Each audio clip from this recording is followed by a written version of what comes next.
तो ये जो आप हमास के आतंकियों को सुन रहे थे, वो दरअसल सीधे सीधे इजराइल को चुनौती दे रहे थे कि हम आपको बख्शेंगे नहीं, हम आपके लोगों को मारेंगे। और यही वजह है कि इजराइल हमास को निशाना बना रहा है। तस्वीरें हम आपको दिखा रहे हैं। हमास के 3 ठिकानों पर ये धमाके किए इजराइल ने। ये जो आप देख रहे हैं, रात के वक्त ये धमाके हुए। फुल स्क्रीन अगर ये तस्वीरें दिखाऊं, इजराइल का ये हमास पर हमला है। इस तरह की तस्वीरों के बाद इजराइल का कहना है कि वो भी बख्शने के मूड में नहीं है, वो भी आर पार की लड़ाई के लिए तैयार हो चुका है। और ये वीडियो जो हम आपको दिखा रहे हैं, ये देखिए, इजराइल ने हमास पर एक के बाद एक 3 हमले किए हैं, 3 धमाके किए हैं। इन 3 धमाकों की तस्वीरें हम आपको दिखा रहे हैं। रात के वक्त की तस्वीरें हैं। हमास आतंकियों पर ये हमले किए गए, इसमें कई कमांडर्स की जान चली गई है, ये जानकारी मिल रही है। पूरा हमास गाजा इन धमाकों की गूंज से दहल रहा है। रात के वक्त ये इजराइल ने एयर स्ट्राइक की है, वो तस्वीरें हम आपको दिखा रहे हैं। इजराइल के हमले की तस्वीरें आप देख रहे हैं, किस तरह इजराइल ने ये हमला किया हमास पे। आइए एक और तस्वीर आपको दिखाते हैं। एक और तस्वीर हम दिखाने जा रहे हैं आपको कि हमास के कमांडर्स पर हमला हुआ दिन की तस्वीरें अगर आप देखिए, ये जो तस्वीर मैं आपको दिखा रहा हूं, ये देखिए, यहां धुआं उठता दिख रहा है। बताया जा रहा है हमास का कमांडर यहां रह रहा था, यहां हमास के कमांडर रह रहे थे, उनको टारगेट किया है और उन पर हमला किया गया है। यहां बताया जा रहा है कि हमास के कमांडर में, आपको पता है, इसके अलावा फिलिस्तीन में 212 लोगों की मौत हुई है, जिसमें 36 महिलाएं बताई जा रही हैं और 61 बच्चे बताए जा रहे हैं जो आसपास इन घरों में रहते हैं। बेशक टारगेट इजराइल करता हो हमास के आतंकियों को, क्योंकि ये रिहायशी इलाके, लोगों के घर अगर बगल है, देखिए इतने नजदीक घर हैं कि किसी एक को भी टारगेट करेंगे तो दूसरा घर भी बुरी तरह से दहल उठता है। ये वजह है कि दरअसल जान माल का नुकसान ज्यादा हो रहा है। सिर्फ हमास के आतंकी मारे नहीं जा रहे, इसके अलावा भी आम लोगों की जानें भी जा रही हैं।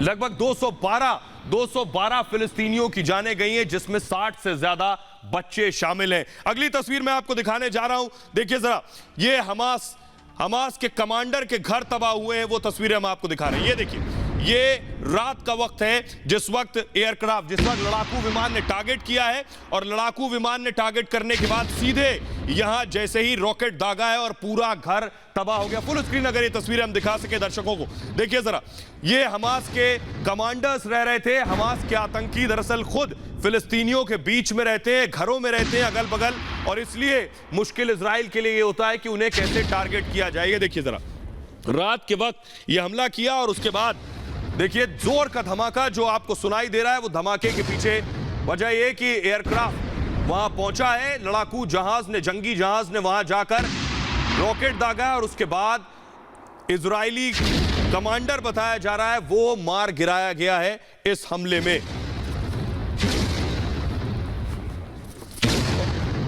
और आइए अब आपको दिखाते हैं, हमास की एक ताकत है वहां मौजूद सुरंगें जो हमास ने फिलिस्तीन और इजराइल के बीच में बनाई है। ये जो सुरंगें कुछ दिन पहले हमने आपको दिखाई थी, यही सुरंग उड़ा दी है, यही सुरंग उड़ा दी है इजराइल ने। 15 किलोमीटर लंबी ये सुरंग बताई जा रही थी। इसके अंदर बहुत से इस तरह की कई सुरंगें बनाई हुई हैं। इजराइल के लिए बड़ी चुनौती होती है कि इस तरह की सुरंगों को पहचानना जो कि फिलिस्तीन और इजराइल के बीच बनाई जाती हैं। इसको फुल स्क्रीन अगर तस्वीरें दिखाएं, उसके बाद हम आपको दिखाएंगे सुरंगों को उड़ाने की तस्वीरें। ये सुरंगें लंबी सुरंगें, कई किलोमीटर की लंबी सुरंगें हैं, जिसको बनाने में फिलिस्तीन खासा पैसा लगाता है, हमास पैसा लगाता है, लेकिन इजराइल के सामने चुनौती इन सुरंगों को ढाने की होती है। आइए अब आपको दिखाते हैं, अगली तस्वीर में मैं आपको दिखाता हूं कि कैसे इन सुरंगों को उड़ाया है।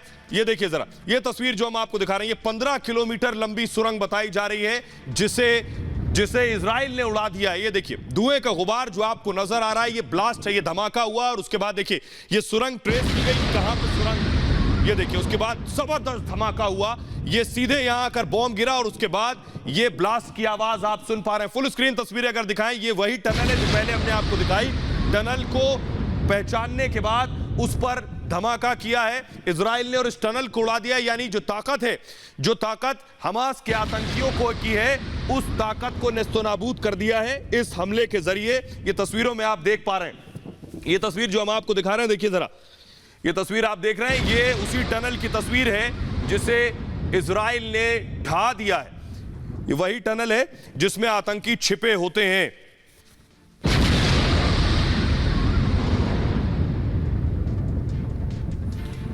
और आइए अब आपको दिखाते हैं कि आयरन डोम जो है, आयरन डोम की तस्वीर जो हम आपको दिखाने जा रहे हैं। ये तस्वीर, ये जो आप देख रहे हैं, ये आयरन डोम की है, इजराइल का आयरन डोम जो इजराइल में जगह जगह मौजूद है, और जैसे ही हमास की तरफ से रॉकेट दागा जाता है, ये एक्टिव हो जाता है। ये मैं आपको आगे दिखाऊंगा, जब सायरन पर पूरी स्टोरी मैं आपको दिखाऊंगा, तब ये आयरन डोम की तस्वीरें महत्वपूर्ण है। लेकिन फिलहाल आपको दिखाता हूं मैं लेबनान की तस्वीरें दिखाने जा रहा हूं। लेबनान ने भी हमला कर दिया इजराइल पर। जी हां, बड़ी खबर यह है, न सिर्फ हमास यानी फिलिस्तीन हमला कर रहा है, लेबनान ने भी रॉकेट दाग दिए हैं। वो तस्वीरें मैं आपको दिखाने जा रहा हूं। लेबनान ने हमला किया, लेबनान ने रॉकेट जरूर दागे, लेकिन खबर यह है कि 6 रॉकेट दागे हैं, 6 के 6 रॉकेट लेबनान में ही गिर गए, लेबनान में ही फूट गए, और उन्हीं का नुकसान हुआ है। ये देखिए, ये जो हम आपको दिखा रहे हैं, फुल स्क्रीन जरा तस्वीरें दिखाएं। इजराइल से ठीक लगा हुआ जो मुल्क है वो लेबनान है। लेबनान इससे पहले भी कड़ा रुख अख्तियार कर चुका है फिलिस्तीन को लेकर, लेकिन लेबनान ने भी गुस्से में इजराइल पर ये रॉकेट दागे, लेकिन ये रॉकेट जाकर गिर गए खुद लेबनान में। आइए अब आपको जल्दी से मैं बता दूं कि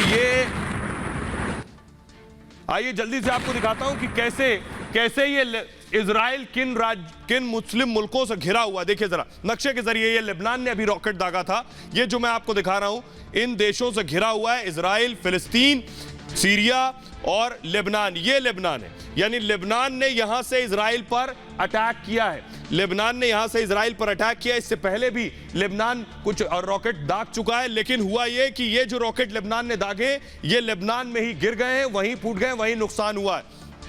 लेकिन फुल स्क्रीन अगर दिखाइए इसको एक बार कि लेबनान ने जब रॉकेट दागे उसके बाद हुआ क्या, वो तस्वीर भी मैंने आपको दिखाई कि फुल स्क्रीन अगर इसको हम दिखाएं कि कैसे, देखिए जरा, कैसे लेबनान ने दागे हैं रॉकेट, लेबनान ने इजराइल पर ये रॉकेट दागे हैं। देखिए ठीक लगा हुआ मुल्क है लेबनान इजराइल से, और लेबनान ने रॉकेट दागा है। इससे पहले सीरिया ने भी, आपको बताएं, सीरिया ने भी रॉकेट से हमला किया था इजराइल के ऊपर, क्योंकि अगल बगल अरब मुल्क हैं और वो लगातार इजराइल पर दबाव बना रहे हैं। लेकिन आइए अब आपको एक चीज मैं बताने जा रहा हूं कि जो फिलिस्तीन और इजराइल के बीच में जो जंग चल रही है, जो हालात खराब चल रहे हैं, इसके पीछे बहुत से लोग बहुत सी बातें कर रहे हैं। लेकिन एक और नैरेटिव, एक और बात जो निकलकर सामने आ रही है वो ये कि क्या फिलिस्तीन के अंदरूनी हालात और इजराइल के अंदरूनी हालात, इन दोनों के बीच जंगों के पीछे वजह है। आज हम आपको यही बताने जा रहे हैं कि फिलिस्तीन और इजराइल इसलिए लड़ रहे हैं क्योंकि फिलिस्तीन के खुद के हालात ठीक नहीं है, इजराइल में भी हालात कुछ गड़बड़ हैं, इसलिए जंग दोनों की पॉलिटिकल लीडरशिप के लिए जरूरत थी। देखिए रिपोर्ट।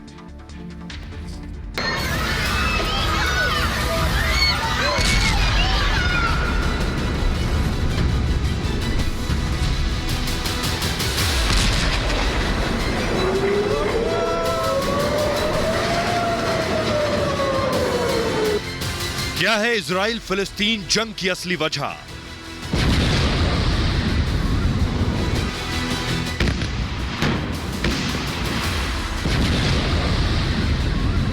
अचानक क्यों रॉकेट और मिसाइल दागे जा रहे हैं?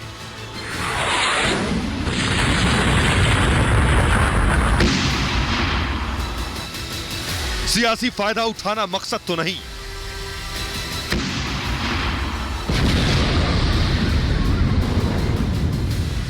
शांति की अपील का क्यों नहीं हो रहा असर?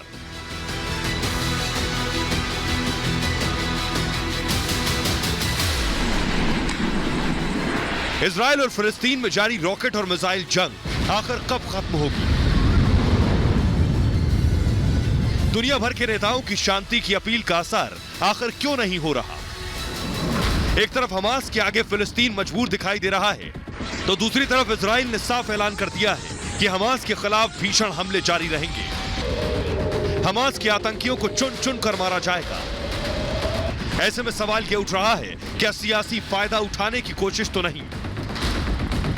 दरअसल फिलिस्तीन के राष्ट्रपति महमूद अब्बास को हार का डर सता रहा है। इसकी वजह है फिलिस्तीन में हमास का दबदबा बढ़ता जा रहा है। वहीं इजराइल के प्रधानमंत्री बेंजामिन नेतन्याहू के पास बहुमत नहीं है। नेतन्याहू पर इजराइल में भ्रष्टाचार के मामले भी चल रहे हैं।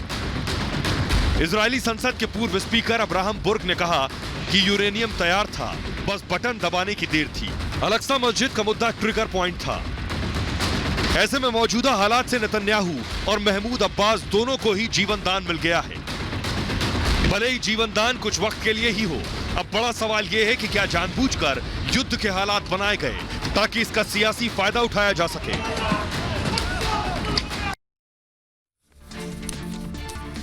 तो आपने देख लिया कि दोनों के बीच क्या राजनीतिक स्थिति, राजनीतिक वजह है जो फिलिस्तीन और इजराइल आपस में लड़ रहे हैं। सोचिए, अब तक कई साल से सुकून था, एकाएक फिलिस्तीन ने पहला रॉकेट दाग दिया। फिलिस्तीन ने पहला रॉकेट क्यों दागा ये भी आपको बताऊंगा, और उसके बाद ये जंग में तब्दील हो गया। लेकिन फिलिस्तीन की हालत देखिए, पूरी तरह से तबाह और बर्बाद हो गया है। इमारतें ढह गई हैं, लोग बेघर हो गए हैं। ये फिलिस्तीन की तस्वीरें मैं आपको दिखा रहा हूं। देखिए, पूरी बड़ी इमारत जमींदोज हो गई है, परखच्चे उड़ गए। तस्वीरें आप देख रहे हैं। लोगों के पास कोई और विकल्प नहीं है। क्या लोग इस सियासत और राजनीति का शिकार हो रहे हैं, यानी हमास और वहां की लीडरशिप का शिकार हो रहे हैं लोग? लेकिन ये बेगुनाह लोग भुगतने को मजबूर हैं उनकी अपनी अंदर की लड़ाई की वजह से। आइए अब आपको बताते हैं, बड़ी बात मैं आपको बताने जा रहा हूं। इस लड़ाई के पीछे की वजह क्या है मैं आपको यह बताता हूं। सबसे पहले आइए कि कैसे आखिर क्या वजह है इस जंग के पीछे, क्योंकि फिलिस्तीन की हकीकत मैं आपको बताने जा रहा हूं। ये फिलिस्तीन के राष्ट्रपति हैं महमूद अब्बास। अंदर की हकीकत ये, क्या फिलिस्तीन इस वजह से लड़ रहा है, इसलिए पहला रॉकेट फिलिस्तीन ने दागा। 15 साल से फिलिस्तीन में चुनाव नहीं हुए, 15 साल से। इस बार चुनाव होने वाले थे, लेकिन इनकी हालत बहुत खराब है। राष्ट्रपति की अगर दोबारा चुनाव होते तो शायद नहीं आ पाते। 29 अप्रैल को चुनाव होना था, लेकिन हुआ क्या, राष्ट्रपति अब्बास को हार का डर सता रहा था। उससे पहले ही, उसके नजदीक आते ही देखिए गोला बारूद शुरू हो गया और मिसाइलें और रॉकेट चलने लगे। अब्बास ने चुनाव स्थगित कर दिया, यानी चुनाव का डर था। 15 साल से चुनाव नहीं हुए। क्या ये डर था? सरकार और हमास में मतभेद है, यानी जो लीडरशिप है उसमें और आतंकी संगठन हमास में आपस में मतभेद है। मतभेद इस बात को लेकर है कि लीडरशिप की मजबूरी है कि विकास करना फिलिस्तीन में, पैसा इकोनॉमी में लगाना, रोजगार में लगाना। लेकिन हमास क्या चाहता है? हमास चाहता है कि जंग में पैसा लगाया जाए, जंग पर केंद्रित हुआ जाए।